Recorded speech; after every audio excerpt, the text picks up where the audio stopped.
नमः संस्कृताय सभी को। अंशुल संस्कृत एकेडमी में आप सभी का स्वागत है। आज हम प्राचीन कवि भवभूति का सामान्य परिचय पढ़ेंगे। वैसे तो भवभूति आदि सभी संस्कृत के जो सुविख्यात कवि हैं उनका सामान्य परिचय मिलता नहीं, प्राप्त नहीं होता है, लेकिन चलो आज हम भवभूति का सामान्य परिचय पढ़ते हैं। तो जो उनके पितामह हैं वो भट्ट गोपाल माने जाते हैं।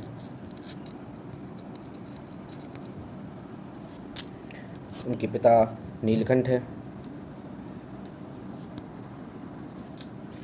माता जतुकर्णी जातुकर्णी। माता का नाम जतुकर्णी है और भवभूति को जातुकर्णी भी कहा जाता है।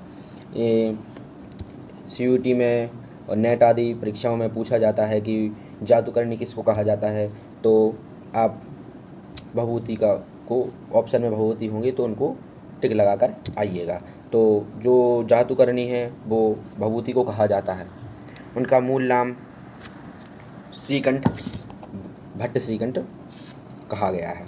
माना जाता है कि उनको मूल नाम जो है भट्ट श्रीकंठ और श्रीकंठ कहा जाता है। उनके गुरु ज्ञाननिधि और कुमारल भट्ट हैं। भवभूति का दार्शनिक नाम उदुम्बर, उम्बिकाचार, उम्बिक कहा जाता है। जो भवभूति हैं वो उनको जो नाम दार्शनिक नाम है उदुम्बर, उम्बिकाचार और उम्बिक भवभूति को कहा जाता है।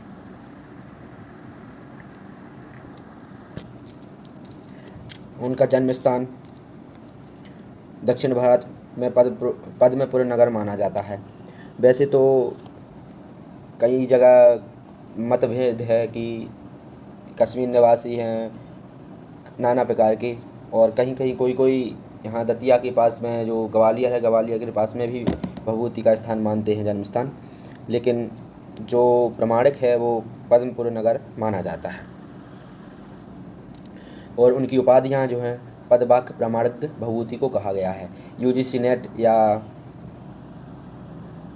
CUT में पूछा जा सकता है कि पदवाक्य प्रमाणिक किसको कहा गया है, तो आप भवभूति को बता सकते हैं कि भवभूति को पदवाक्य प्रमाणक कहा गया है।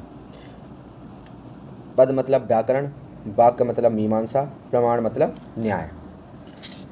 उन्होंने अपने आप को वश्यवाक, प्रणतज्ञ और सकरणी कवि भी कहा है। वो वंश और गोत्र, उनका वंश और गोत्र कश्यप है। उनकी जाति जो है वो कृष्ण यजुर्वेद की तैंत्रीय शाखापाठी ब्राह्मण माने जाते हैं। कृष्ण यजुर्वेद के तैंत्रीय शाखापाठी ब्राह्मण माने गए हैं। जो भवभूति हैं उनको ब्राह्मण उनकी जाति मानी गई है।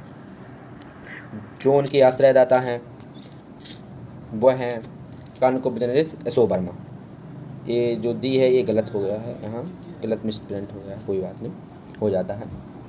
उनका समय जो है वो 650 ईस्वी से 750 ईस्वी के बीच, मतलब 7वीं शताब्दी का उत्तरार्ध माना जाएगा।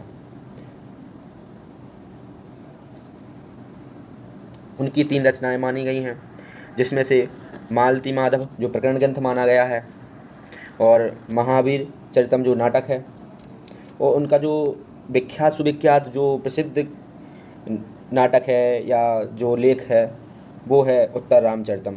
उन्होंने उत्तम रामचरितम को करुण रस से लिखा हुआ है, और इतना उनको जो तृतीय अंक है उसको पढ़ने से आनंद की अनुभूति प्राप्त होती है। मन ऐसा प्रतीत होता है कि सामने ही ये हमारे साथ, या जो सिनेमा में चलता है इसी प्रकार हमारे साथ हो रहा है। बहुत सुविख्यात, करुण रस में इतना विख्यात हैं भवभूति, बहुत अच्छे से उन्होंने उत्तर रामचरितम में करुण रस लिखा हुआ है। उनका जो रीति है वो गौणी रीति है, और उन्होंने उत्तर रामचरितम में गौणी और वेदर्भी दोनों को सम्मिलित किया हुआ है। उत्तर रामचरितम उन्होंने लेख में जो गौणी है वो वेदर्भी भी है और गौणी दोनों भी मानी गई है।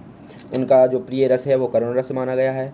उन्होंने हास्य आदि रसों को नहीं स्वीकारा, मतलब स्वीकारा तो है लेकिन उन्होंने नहीं लिखा है। उन्होंने उनका जो प्रिय रस है वो करुण रस है।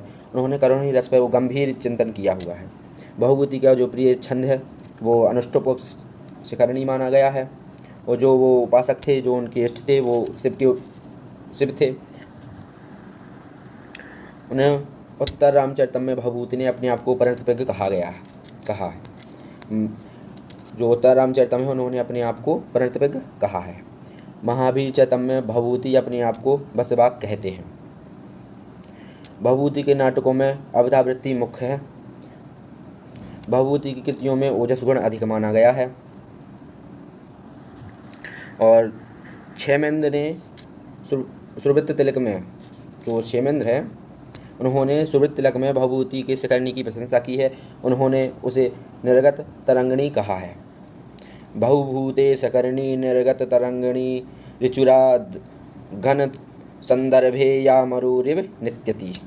भवभूति के तीनों नाटकों में विदूषक का अभाव है। उन्होंने विदूषक का सर्वथा अभाव माना है। उन्होंने विदूषक नहीं रखा है अपने तीनों नाटकों में। तो हम नमः संस्कृताय, जय तु संस्कृतम, जय तु भारत।